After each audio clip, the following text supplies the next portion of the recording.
So this brings me now on to the section of the second diamond, which we're starting with develop. And this was really about us, well, about my approach to gathering video content. So I needed to establish goals for the video content. But something I observed, because I had to watch a lot of UX focused videos to kind of find the stuff I was interested in, that there was a lot of content that was from the United States and a lot of content from only men, and so I wanted the videos to be more representative, particularly because they were mashup. It gave me more scope to kind of provide a mixture of people from different backgrounds, different genders, international perspectives, and that allowed me to give a better picture of some of the conceptual ideas from design that I wanted to get across. Also, I wanted to make sure that the content quality was good, so I didn't want any recorded Zoom meetings. They're just not that great to rewatch.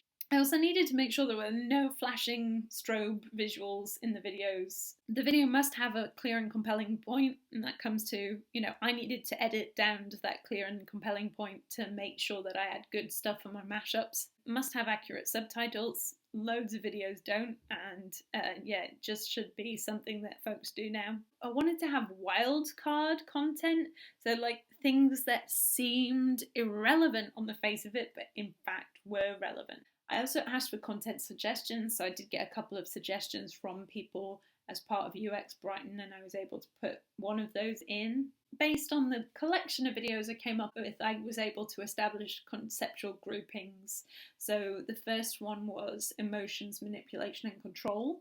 Part 2, content symbolism and perception. And then part 3, the new normal, was actually purposefully just a section from one video that was really short.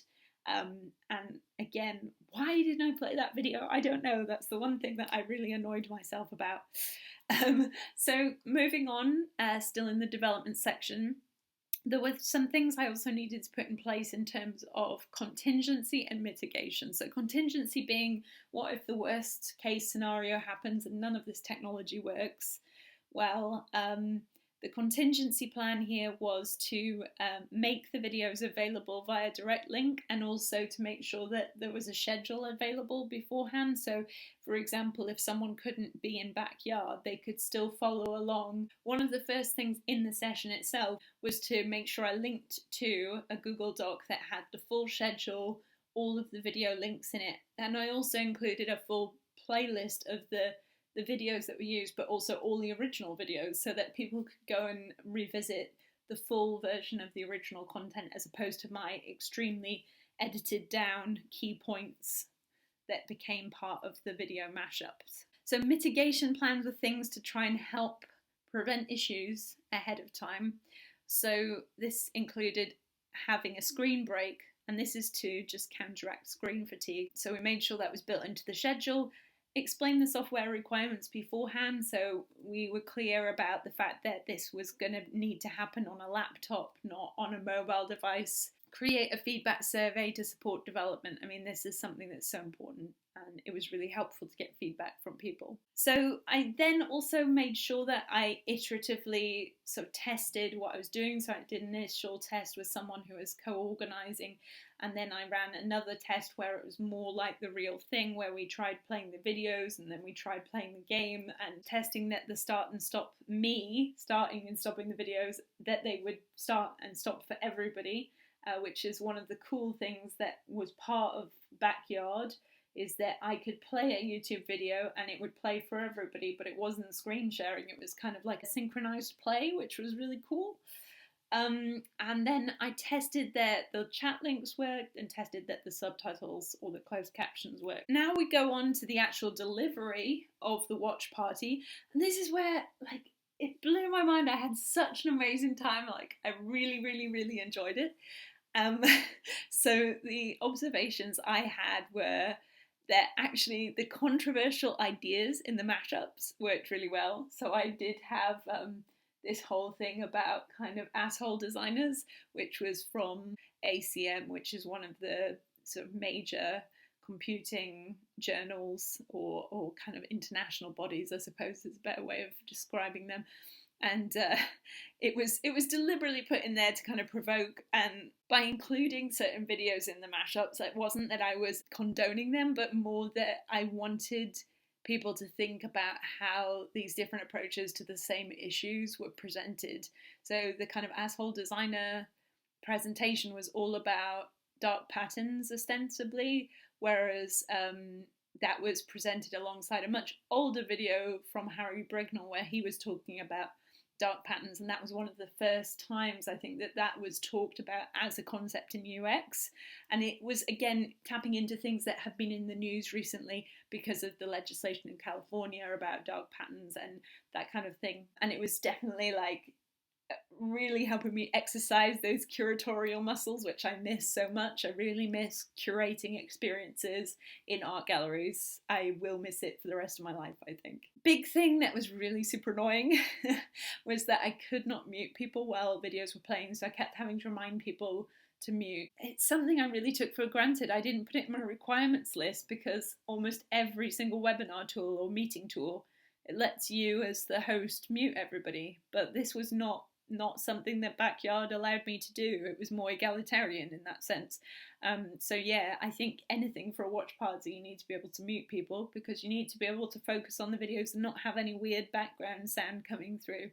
Also, the video did not always stop when I pressed stop, a bit annoyingly, so I had no problem pressing play for everyone, but when I pressed stop or the video ended, it just kept playing or it would go on to the next suggested video, as YouTube so likes to do. There were certainly some usability issues with the game that we were playing in backyard.co, so for example, we were doing a drawing game because I thought that was the most fun game, having tested with my little beta test group before. So it's quite hard to draw with a touchpad in this game, and sometimes it wasn't clear what to click, so that sort of held us up a bit in terms of the time, because people weren't sure how to continue the game, and so we got held up kind of looking at a screen waiting for people to click things. So that was something I could have definitely done better.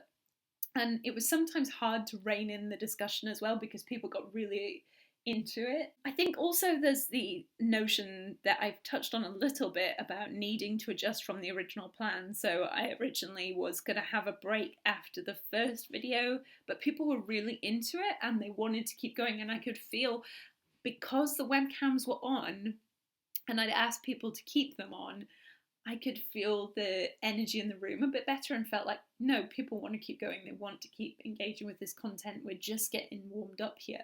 So I shifted the schedule around a bit. So I think it's a big part of that webcams being on is kind of establishing the etiquette and the expectations of this particular format, and sort of saying at the beginning, like, I would like, if you feel comfortable, I would like you to keep your webcams on while you're watching, because it feels then like we're watching together, which is the purpose of this watch party. So that's a key part of the onboarding process. One of the really interesting things to me, I have to say, is that the person who seemed to me like reading the room perhaps less engaged on the face of it because they had their webcam turned off and their audio was muted. Actually, they were really engaged in the video bingo.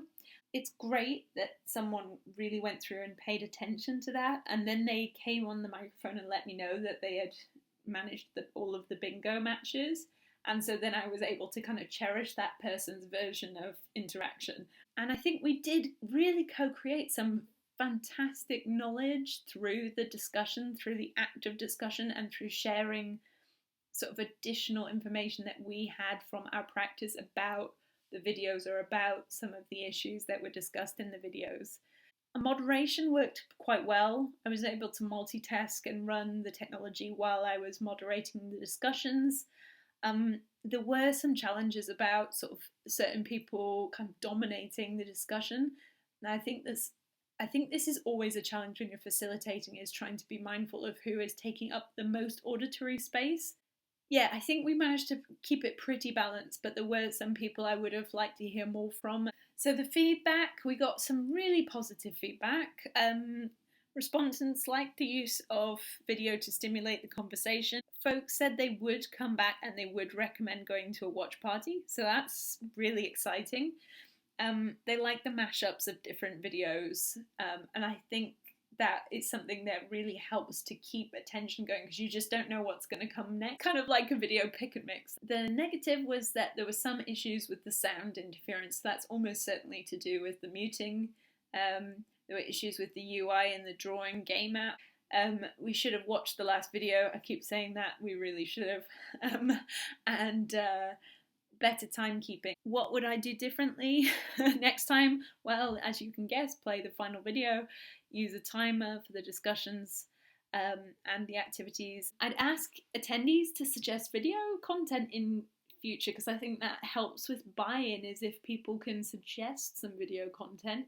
And I'd probably send out the concepts we were going to cover earlier, but also ask for any concepts that people felt would be really topical. Use a different application, unfortunately, because backyard.co is no longer available. So it was sunset on the 26th of June when it was bought out by Discord. So it showed a lot of promise, but unfortunately it's not something we'll be able to use ever again. So that's the slightly sad thing about all of this.